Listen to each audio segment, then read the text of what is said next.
Hi, welcome back to the podcast. It's China Manufacturing Decoded from the Sofeast group. This is episode 172, by the way. I'm Adrian from the team, and Andrew Amirnovin, our head of new product development and reliability expert, joins me again today. Hi, Andrew. Hey Adrian, good to be here. How you doing today? Good, thank you. You know that I've just been over in China, but I'm now back in the UK. Yeah, I think I'm over the jet lag. I think you probably listened to mine and Renault's podcast episode a few weeks ago where we gave our thoughts about how China has changed for foreign visitors recently. So certainly I enjoyed it, but I'm happy to be home too. Well, good to have you back, and I think it's Mm. a really interesting subject to discuss today, right? Yes, and I mentioned that reliability is your thing. Now, you've kind of mentioned product reliability in different ways when you've been writing some blog posts for Agillion or indeed here on the podcast.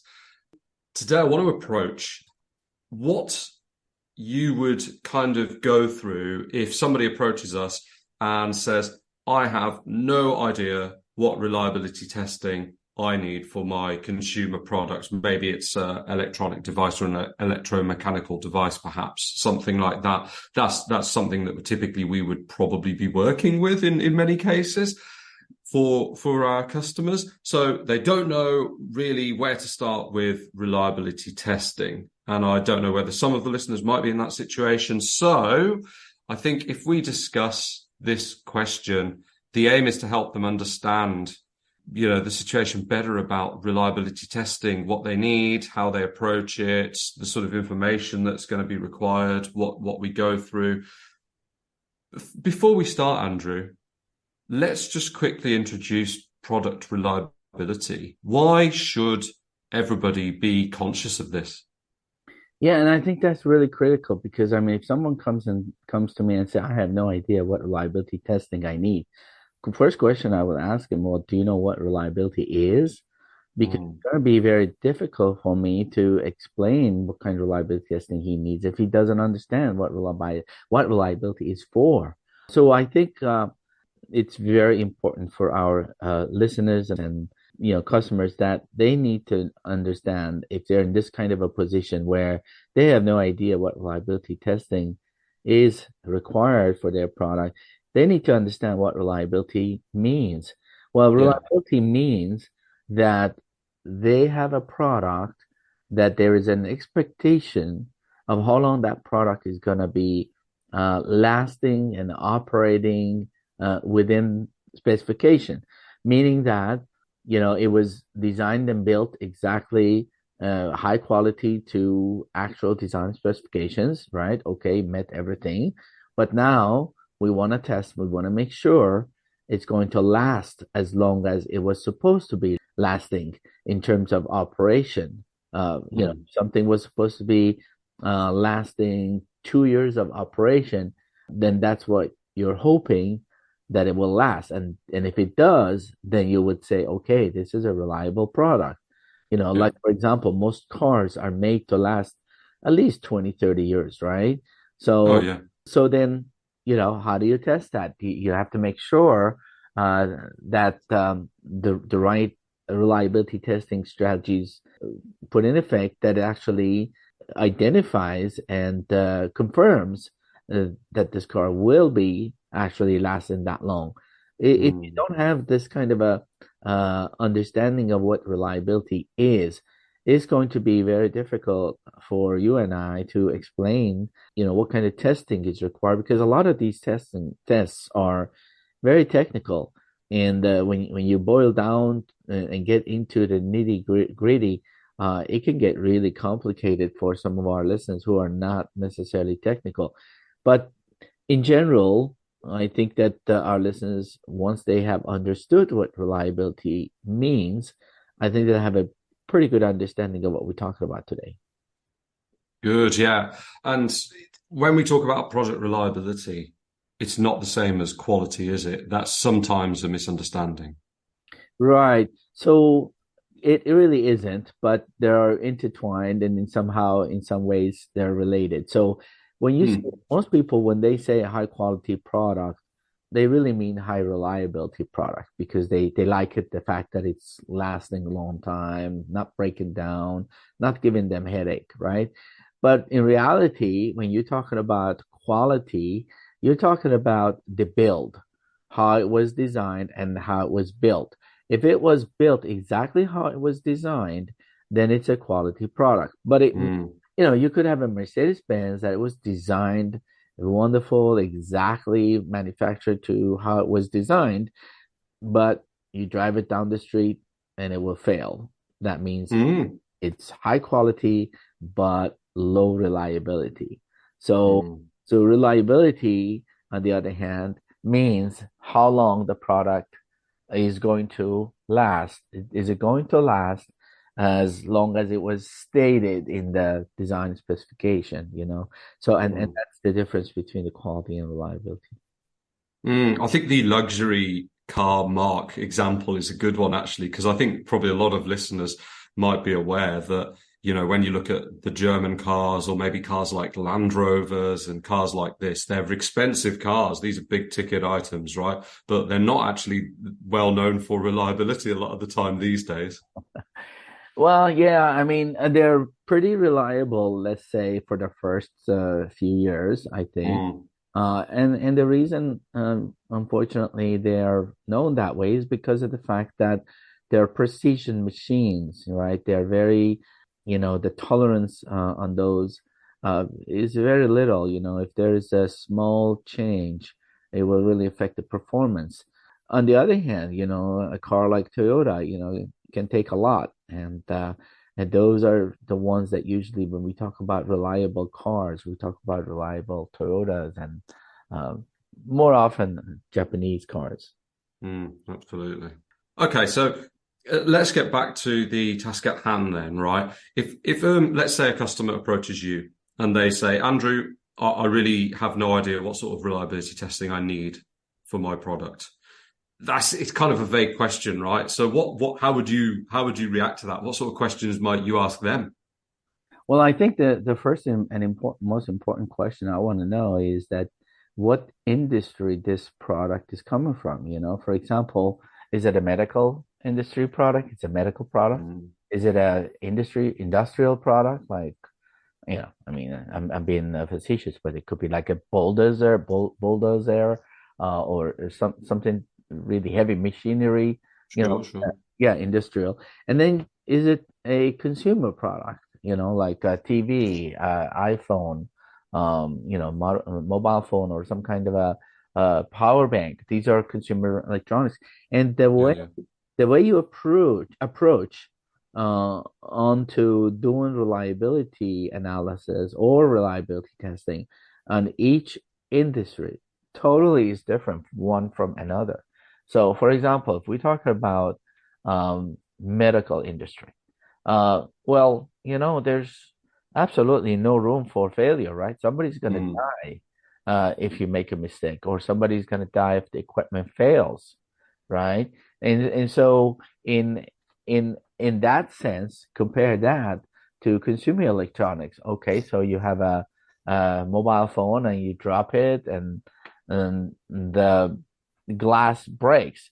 Well, mm. you can't use the mobile phone, but no one gets hurt, right? Right.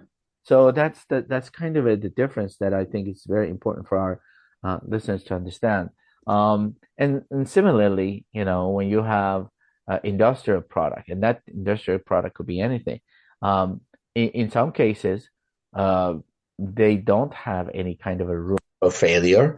If that industrial product is going to be used in very harsh environment, like for example, on top of a mountain, or in some fields that they're making roads or whatever, you can't have everything stopped because the equipment just stopped, working. So you in those kind of situations, you definitely want to make sure that it's a high reliability product. But what I'm trying to get at is that the reliability testing methodology and requirements from one industry to another differs, not only on criticality of how you're going to test, but also standards that you use to test. test equipment that you use for testing. Sometimes the length of the test could be, for some of the medical products, it might take a long, long time to actually write a procedure just how to test, because you have to actually kind of work with a patient for a while to understand the equipment use case before you can actually write a testing procedure, right? And then once you do have everything ready, it could take a long time in some cases. So time could be one of them. Cost could be another thing. Some of the tests require very expensive test equipment. I don't know if you know, some of these mobile phones that, for example, have to be tested in the AT&T labs. Oh my God, some of these test equipment could be like several $1 million for just one analyzer, one equipment. And that's just a consumer electronic. Imagine if you have to test a very important industrial heavy machinery and or some serious MRI machine, for example, for medical, if it's a new technology and so forth. So we're talking cost of the test equipment could be very huge. So there could be cost element, there could be time it takes, it could be people and resources that takes to do these tests, and it could be different from one another. The standards, so for example, if you're doing the compliance test, for example, and I'm kind of going sidetrack from reliability to compliance, but I just want to kind of make a point here that if you're trying to do compliance tests, and you have to do FCC testing, it could be very lengthy, expensive, and very detailed, right? Because you're trying to make this product meet a certain regulatory requirement.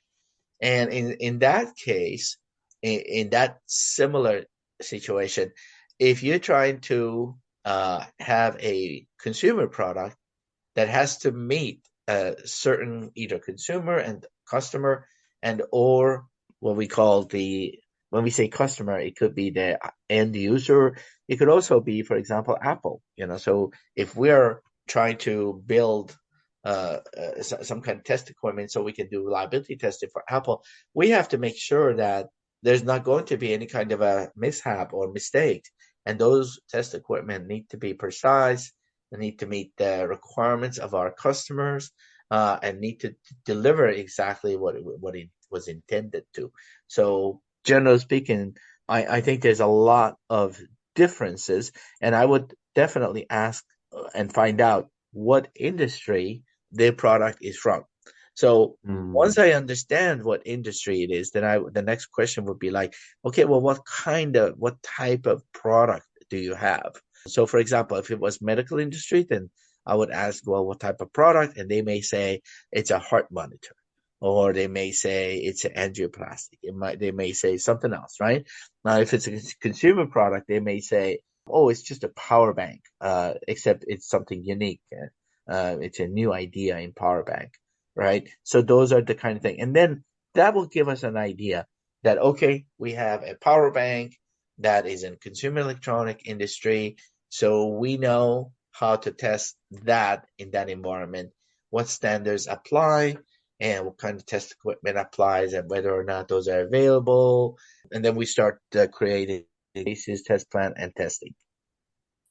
Right. So you've gone through, there's quite a lot to think about, isn't there? Because the kind of testing that you're going to do will depend on the kind of products you've got and which industry you're in. You've made that point quite clear. And of course, this could be very different from something that is, I don't know, part of an industrial power grid, and then, a relatively affordable tablet that somebody buys for their kids. So yeah, of course, reliability needs and the testing, you would expect them to be quite different. You know which product and which industry now the customer is coming to you with, right? So now I guess that you want to understand what their reliability needs are for the product. Yeah, I think that it would definitely help knowing what industry and what type of product it is that is coming from that industry. Because let's just give you an example. So maybe this will help. So if it was, for example, a mobile phone, then I know that, okay, most people want to make sure that their mobile phone screen doesn't break so easily, at least not up to 1 meter if possible. And so we know that the drop test is one of the tests that applies for that mobile phone as a consumer product. But similarly, when we're talking about a medical product, then we're immediately thinking that, okay, we have to keep safety in mind. And then within that, regulation of the safety, okay, so if this is a heart monitor, we want to make sure that the product is going to connect well. So connectivity is very important. And the fact that it's monitoring exactly within the guidelines, so we'll test that, and then reporting, or let's say, um, with the changes that are happening in the environment, how those are going to affect that test equipment. For example, if the room was too cold, or if the room was warm, or if somebody accidentally poured a glass of water on it, or, I mean, you could come up with all kinds of ideas of what could go wrong in that room where there's a medical equipment. Maybe somebody accidentally knock it down and drops it from the table or shelf, or the whole equipment, shelves just trip and fall down. You don't want to lose very expensive test equipment. So, but yes, it kind of guides us through an understanding of what kind of test that we need to do. Is there ever an occasion where somebody comes to you and says, I want my product to be able to withstand, I don't know, an extreme temperature, maybe extreme heat or extreme vibration or something like that? And you need to ask them, okay, but why? Why do you believe that you need the product to withstand this? Maybe you have your doubts, or maybe you think that it's not enough. Oh yeah, we get that kind of a question all the time. We had one customer that wanted to test a bottle up to 200 degrees C, which is extremely hot. As you know, water boils at 100 degrees C. So Yeah. if you talk about 200 degrees C, we're talking very, very hot temperature. And what's that gonna do is that it could affect the entire material that this bottle was made out of. If it's plastic, who knows? Maybe it's going to melt it. If it's got some kind of content within that plastic, maybe it would change, or maybe it would destroy it. So in any case, we did have to ask the question, what is it exactly that you want to do? And then once we understood what the client wanted to do, then we said, well, maybe you don't need to do 200 C, maybe 85 C is plenty enough. And we were able to prove it to them by doing the actual test and showing the results that actually met their requirements. Yeah, that's interesting. I suppose as a customer, you're not always 100% sure, and this is why you're approaching people like us, or a third party to get that kind of advice. It might help to give some examples of common reliability testing requirements for a consumer product. Maybe in this case, something like a smartwatch, and that will help to give the listener an idea of the kinds of testing that you'll be thinking about. Would you agree? Yes, absolutely. So, I mean, if you got smartwatch as a consumer product, you're probably looking into testing the functionality, maybe testing the battery life, and come up with some durability and reliability testing. For example, drop testing, vibration testing, water ingress, water resistance, dust ingress, temperature and humidity testing. And then you probably want to have some environmental testing as well, like accelerated life testing, high and low temperature testing individually and maybe combined if necessary. You could also go as far as like in the design and development and do actual halt or has testing and manufacturing, for example. I mean, a lot of things that you could be doing, but you need to have an objective. You need to have an idea of why you are actually doing these. and what it is that you're going to gain. If you don't understand the whole purpose of each one of the tests, then you're going to spend a lot of time and money on testing, but then you won't really necessarily logically be able to analyze the test results and actually be able to make some kind of deduction, what happened and whether or not you achieved your goal or not. So this is why we help our clients understand understand what it is that they need to do and why. And then once we do the test, we come back and actually analyze the data, and we let them know, what does this failure mean? Is it an important failure? Is it critical? Do they need to fix it or they don't need to fix it? And so on. And that's really, really important. You could have a failure that actually could mean the product is awesome. And you could have a failure exactly opposite. So it all depends on when the product is failing, the failure mechanism and the physical failure, and then analysis of the data gives us a lot of information on what to do next. Right. Okay. That's an interesting point. So what you're saying is a failure can actually be a good thing in some cases? Absolutely, absolutely. So, for example, if you're doing some test of failure, and you're trying to determine the, let's say, maximum boundaries of your product endurance, and your product doesn't fail until beyond what the specified operating requirements are, then that's a good thing. That means the product didn't fail early. It failed eventually. Everything eventually fails, but it didn't fail before the operating specifications, but it failed outside once it passed what the operating outside of the operating boundaries, and that's really a good thing. Yeah, I can understand that now. That's Yeah. Okay. It sounds like there's a little bit of a balancing act between doing enough testing that makes sense and you are being pretty much assured that you've got a reliable product, and doing too much, which could be costly and time consuming. And I suppose we do need to talk about the cost a little bit, because there is a cost to reliability testing, and it's probably not insignificant, but on the other hand, it's an important investment. Oh yeah, absolutely. I mean, it's nothing is free, and making a product more reliable is definitely not free. On the other hand, there's a fine line.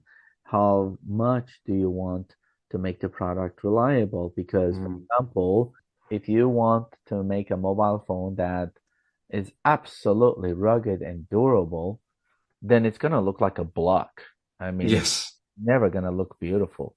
You practically are going to case it into something that is just not going to look attractive, right? So I'm Yeah. exaggerating, but that's what it comes down to.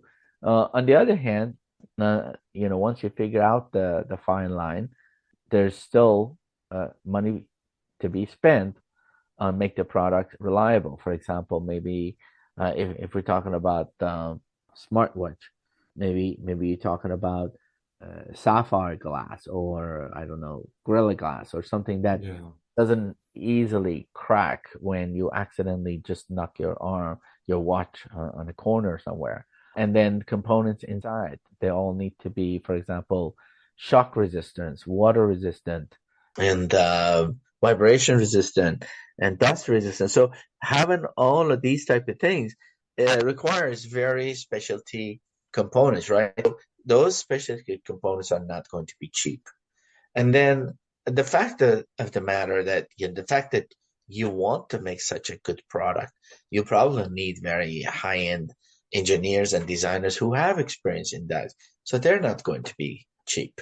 So all in all, reliability definitely costs.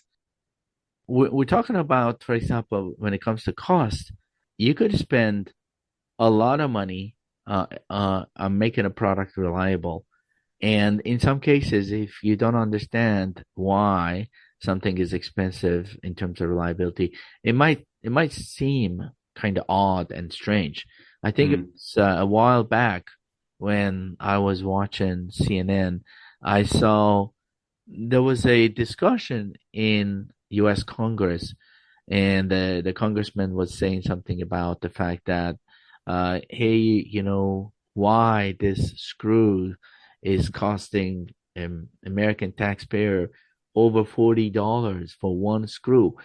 And I thought about that for a minute, and again, I can't remember exactly what company, what project they were talking about, but definitely they were talking about a very, very expensive screw. But think about it. If that screw is going to be, for example, used on a airspace project, Yeah. something that is going to go to the space, well, it has to literally meet all kinds of requirements. We're talking very, very cold temperatures, below 100 C. It has to be able to be flexible and durable and not break so easily at those temperatures in case, you have to use them. And similarly, hot temperatures and radiation, for example. And so, you know, if the customer asked for the supplier, I need this kind of screw that can meet this kind of requirement, well, they need to actually go and not only design such a screw, which could be totally, new screw never ever been built. So every time you're designing and building a completely new product, there is an R&D expense, right? Mm. And then on top of that, then you have to come back and actually test these screws. So you probably need to, for example, take 100 or 1,000 screws and then keep doing all these requirements. And when whatever is failed, you throw them away. Whatever is passing, you're keeping them. It's called screening. And Mm. you're screening them because you want the best screws to be given to your customer, because they can't have it failing. And so that screw is going to have a piece of cost from R&D, a piece of cost from testing, a piece of cost from everything else that had to be done in order to make that screw and make it meet those requirements. And by the time you add those costs, you're talking $40 screw. Right, but you can't, I can imagine this congressman probably getting up in front of Congress all blood and thunder saying it's an outrage. How can we be, ripping off the American taxpayer? $40 a screw. I can buy a box of screws for $5 from Home Depot. It's ridiculous. But what he's not taking into account is, as you've mentioned, this is probably, I don't know, used by NASA or something. Right. The cost of that screw failing, so it's not reliable, is basically, the space shuttle or the rocket, it fails, it explodes or something, and so in comparison to the $40 cost for what is probably, one of the best screws that man has ever made, is a loss of life or a huge loss of money and equipment. So of course, then the $40, we put it into perspective and it looks a lot more reasonable. And this isn't to say that creating Right. reliable products is going to be super expensive for the listener. If you're thinking, well, hang on a minute, that sounds really expensive. I think what the point that you're making, though, is what's the cost of poor reliability in comparison to the cost of putting products through the correct testing? Yeah, exactly. I mean that's just one argument, right? So you could have Yeah. other arguments. I mean the fact that let's say a client decides that okay, I want to make my product very durable, and we could be actually thinking the opposite too. So that we have some clients that they have a product that really does not need to be so durable and so Hmm. reliable, but I don't know what it is that they're adamant about it. No, we have to make sure this thing has to go through all of these tests and all of these requirements, and they come up with huge number of test samples and so forth, and they just add on cost after cost, and that's where we come in, and we just kind of try to kind of say, okay, slow down a little bit. Let me ask you some very detailed questions. Who is your Mm. customer? What's the end use case scenario? What's the worst case scenario that this thing could be failing in? What kind of condition? And then by the time we ask a lot of questions, they start realizing that, oh my God, they were just about to spend huge amount of dollars on making a product very durable, very reliable that doesn't need to be. The only time you need a product to be durable is when you have an expected life that needs to be durable. Like let's say a car needs to last for a 30-year life, and a certain product that maybe has a warranty period that exceeds like 5 years. Of course, you don't want people returning in 5 years, and then you have to pay, either repair cost and or you have to give them a brand new product, right? That would shame. So this is why if you have a warranty period for more than 1 year, then you better have a really reliable product. Great. And that's an excellent way to finish this. I think a really good introduction into product reliability. So, from the start, if you're thinking, I know my product probably needs to be reliable, but I have no idea how we approach this. Well, you've just gone through all of the different things that maybe the customer can be thinking about. So what's my worst case scenarios? What's the warranty period that I'm going to be offering? You can think about these yourself before you even approach reliability engineers, but then they're going to do the legwork and they're going to come up with, okay, you're probably going to need this level of reliability testing. You're going to want environmental testing. You're going to need to use this kind of testing, and they'll be making that sort of plan for you. And if you've already done some of the groundwork, so you're ready to answer their questions. So why do you want the product to be able to withstand, this level of vibration? If you've already put some thought into that, I think it's going to help the process run along quite smoothly, isn't it? So good kind of guidance there from you, Andrew. Well, thank you. I hope it helps our listeners, and that's for. Absolutely. So thanks for coming on again, Andrew, and everybody who's listening, thank you. Check out the show notes. We will include some relevant articles on reliability and other points that might be helpful for you. And until next week, we will be back with you again. Thanks again for listening to this podcast brought to you by the Sofeast Group. We're on a mission to provide you with everything you need to manufacture effectively in Asia, including inspections, auditing, new product development support, contract manufacturing, 3PL warehousing and fulfillment, and much, much more across Asia's key manufacturing areas. Visit us at sofeast.com, that's SOFEAST.com, to learn more and get help. If you've enjoyed the podcast today, please do rate, review and share, because it will really help others discover us too.